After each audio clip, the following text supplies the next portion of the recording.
Hello and welcome to my YouTube channel and Davis TV. Now the nights have drawn in, the clocks have seriously gone back and it's cold and it's a bit gloomy out there.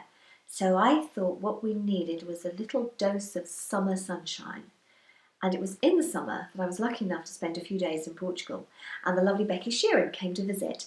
Now if you are a YouTube fan, you'll probably know about her channel, Talk Becky Talk. She's an amazing YouTuber. She has lots and lots of you lovely followers.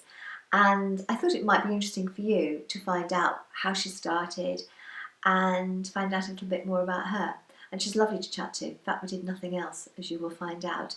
So, cast your mind away from the winter weather and travel back in time with me to the summer of 2015 and Becky. Now, this is my lovely, lovely friend Becky from Talk Becky Talk, and we've known each other for how long? Years. Years. In I fact, feel like I've known you a lifetime. we were separated at birth. Yeah. We've been on holiday in Portugal for 2 days now, and we haven't stopped talking once. The whole time. Even when we go and make a drink, we just don't stop talking. It's really lovely. So I said to Becky, what are we going to talk about? Which seemed a really stupid thing to say, seeing as we've been talking forever.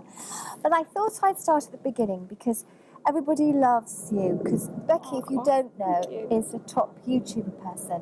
You're one of the first of this wave of YouTubers, aren't you? Well, I started in 2009, so it feels like I did it before anyone really knew what YouTube was. And I think everyone thought I was just uploading silly videos online and posting it. And now I do it as a job, which is really weird. So you started when you were a student? Yeah, I was at university, super bored.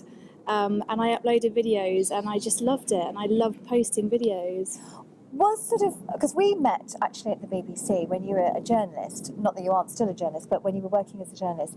So was journalism media, was that always something you'd wanted to do? You wanted to do like a TV camera type thing, always? When I was at university, always knew that I wanted to be able to talk to people. And it's so weird to say that, but I was never very good at writing and I loved talking. So I wanted to be able to talk to people and communicate with people. And then I did a master's in journalism, which I think now when some people watch my beauty videos, they don't realise that I did the journalism thing. I trained and I did all of that.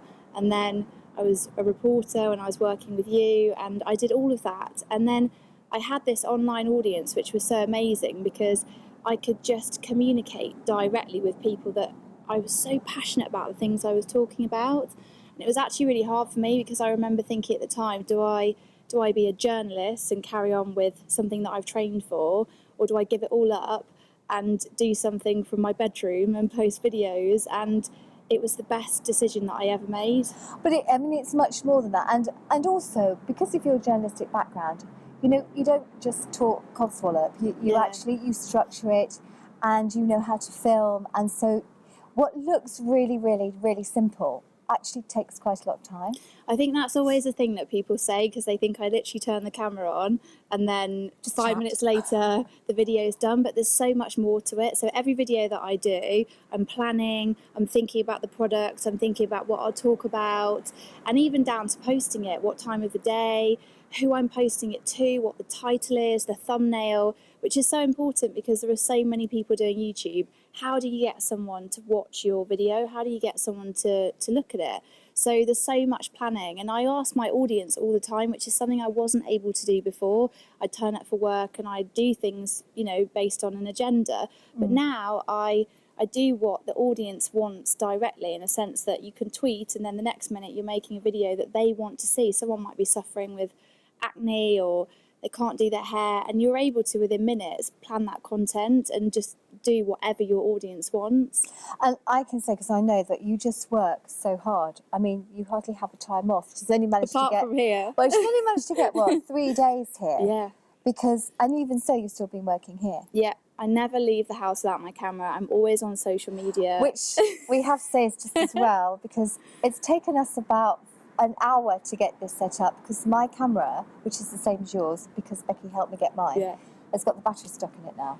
But I also think that's so true with YouTube, because when you're working in television or anything, you've got often a team around you helping. Yeah. And with YouTube, so much of it's done on your own. So there's no production team, there's no editor, there's no cameraman. It's just me, and I produce and edit and do all of it myself. And I think that's why YouTube became so popular, because you're able to make these videos and you don't need a whole team around you. So you're doing it all on yourself. But it does mean as well, if you're ill or anything happens, you can't, even if I'm sick, I'm posting from bed, I'm Instagramming, I'm tweeting, and it's never, ever, ever ending. I never switch off, ever. I've never had a day off since I started. And it's actually getting more and more. So spare time, if you have any of it, what's your favourite things to do?